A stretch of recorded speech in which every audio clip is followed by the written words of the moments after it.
In the pages of history, many brave and wise heroes have sculpted themselves a place in history.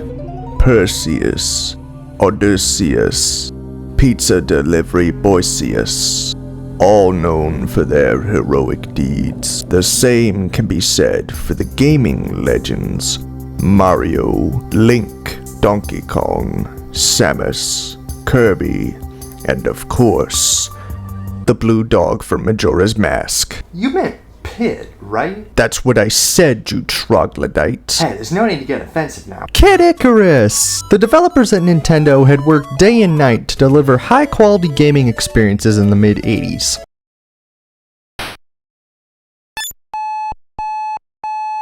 High quality. Alongside Metroid, another game was being worked on simultaneously that would aim to also be different from other games, one telling tales from Greek mythology filled with daring battles and scary foes beyond human comprehension. I'm talking about the Eggplant Wizards. What? A bold move considering Nintendo's strict no religious depiction rule around this time.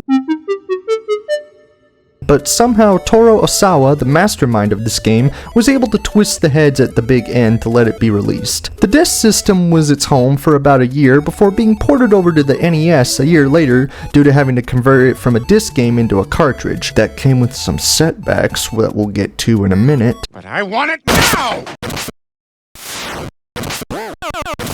Mr. Osawa and his team actually went through hell and back to get this game made. You'd think, oh, NES games can't be that hard to make, I can do it in a week. Wrong, sir.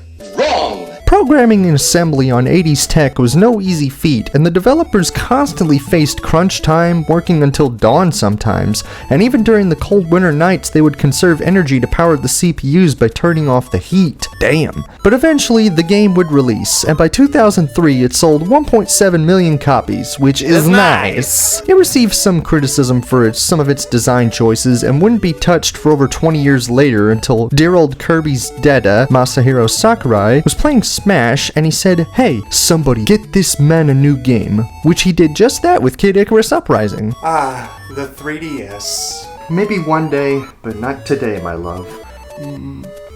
What are you doing? Go back to the gameplay. This ain't no peep show. The plot of the game takes some obvious inspirations from the story of Icarus, where a craftsman named forgive me if I mispronounce this, Daedalus. He builds a labyrinth for King Minos. Does it come with a Bowie? It also happens to house the Minotaur. Minos is a dick and he throws Deus into it because he thinks he's trying to conspire with his sister to free Theseus from the labyrinth. So Dallas makes some wings for his son and tells him not to fly too close to the sun, but the little bastard is like, look Dad, I'm flying, and his wings melt and then he falls into the sea and drowns. Man, all he needed was a Red Bull. But now on to the actual game's plot. Medusa is invading Skyland, no, not that Skyland, and takes the sacred treasures to her goons. These goons, not that kind, and then houses them in these temples. Palutena is imprisoned and calls help from Pit to come help. Short, simple, and to the point. I like it, let's go. Starting the game up shows a password system, and guess what? In the ever-going trend of this system, the Japanese version has save slots, but the US version doesn't. Lame. Did they just not want to shell out the moolah for a save battery? Zelda gets the high-class treatment, but poor Metroid and Kid Icarus get screwed. No worries, we have the technological advancements of save states. Wow, Kate Wade, wow. I thought you were bad enough by playing the same games over and over again, but not even having the common courtesy to play it how it was originally intended? You know, Kate Wade, you disappoint me. I don't care that you don't have time. I don't care that you want to have fun. I want you to apologize to me right now and tell me that I'm right and you're wrong. Go ahead. I'll wait.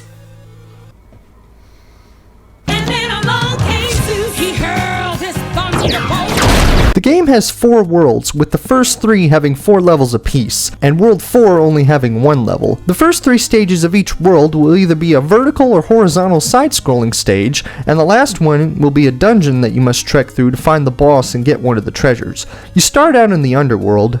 This is an audience or a mosaic? then you make it up to Earth, and then you venture into the clouds to reach Skyland. You control Pit with the D-pad, jump with A and shoot with B. As you make your way to the dungeons, you'll face many enemies that want you dead. You don't start with much health and your attack strength is pretty low, but let's fix that. Killing foes gives you hearts, which aren't health surprisingly, they're actually currency. Ah, pulling a Simon's Quest, I see.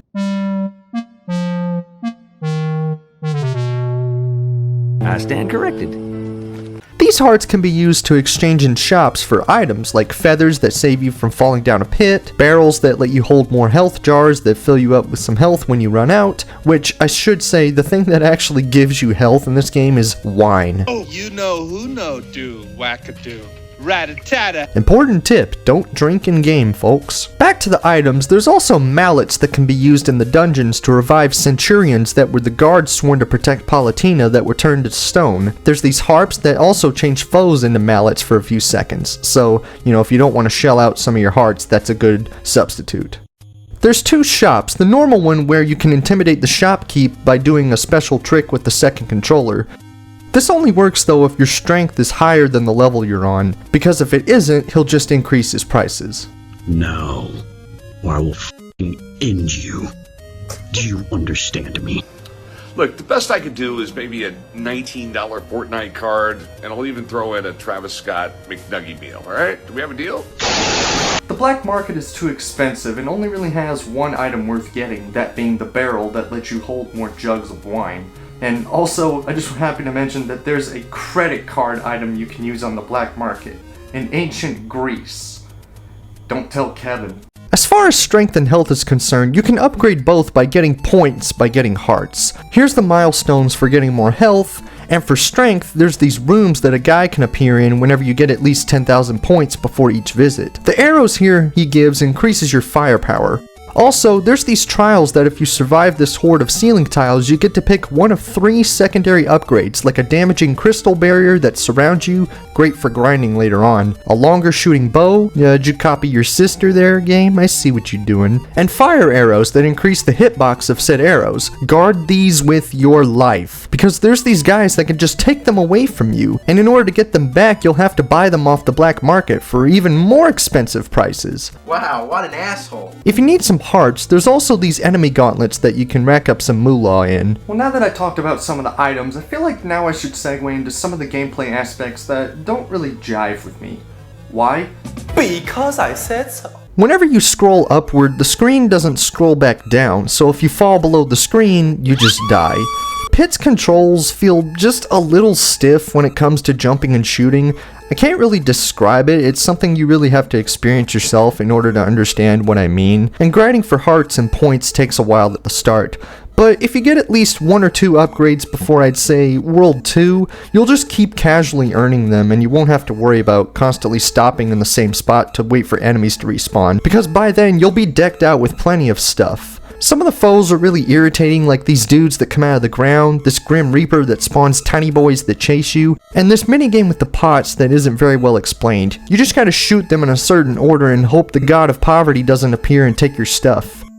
Now that I've talked about the side-scrolling levels, let's see what's in those dungeons. And wait a minute, you moocher! These function basically like the ones in Zelda. You have a map, oh wait, no, you have to go find it. And when you do, it's a waffle for some reason. Waffles. In order to know where you are and where you've been, you have to find the shop inside that houses the pencil and the torch. I don't know how Pit's able to carry all this stuff, but maybe he has the Zelda mechanic, where all the stuff is just on you and it's not explained how.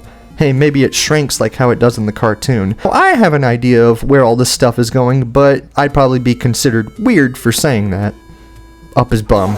But it probably wouldn't be as weird as this enemy, the Eggplant Wizard. I mentioned them earlier, and these guys are pretty dangerous. If you get hit by their magic, you'll turn into an eggplant. Yes, I'm not kidding, you become an eggplant. Now in modern day, this probably wouldn't be all that bad considering, this exists, but unfortunately in ancient Greek times, being an eggplant isn't very practical. So you'll have to go find the hospital inside the dungeon that will heal you.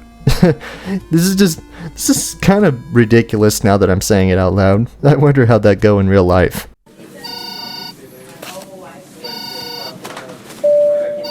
Oh my lord! Oh my lord! Run! Everybody run! Ah! No, wait, guys, hold on! I need help! I'm not an eggplant! I'm just a normal dude! Someone help me! But after running around, curing curses, sitting in the sauna, and trying not to eat your waffle map, you eventually find the boss room, where you have to face Twin Bellows in World 1 based off Cerberus, Hydra in World 2 based on the Hydra, and Pandora in World 3 based on Pandora's box. Go forth, Centurions! I helped rescue! Pieces of shit. Well, once you beat them all, you get the sacred treasures, the old helmet, shield, and light arrows, and you arrive in Skyland, which is only one level, and it's a shoot 'em up.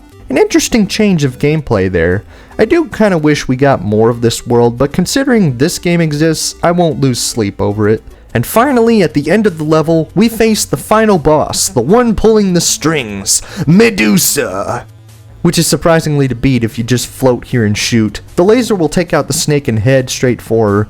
Kind of a lame way to finish off, but at least we get to see her humanoid form that's, is kinda stacked. Holy shit. It's just pixels, man! It's pixels! We then save Palutena, and depending on how good you did, Pit will change, either to getting a cool hat or just being pretty buff.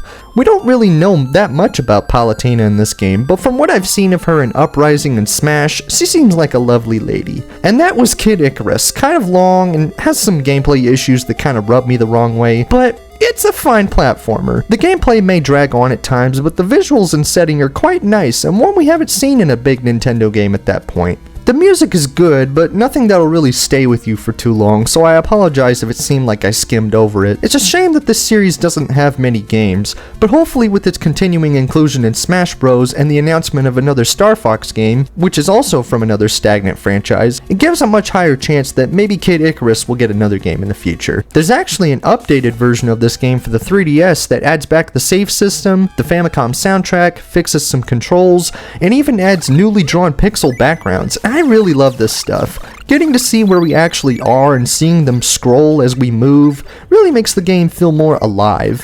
It's a shame that more NES games never got the same treatment. Bring this back, Nintendo, please. I'll gladly pay $60 for it. Special thanks to Zeus for helping me with this video. You got those women you promised me? Well see, here's the thing.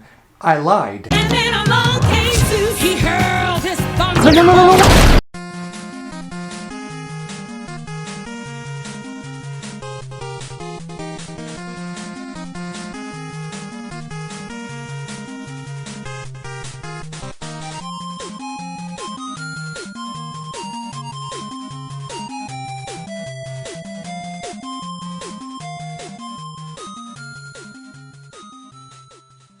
Earth, and then you venture into the clouds to reach Skyland.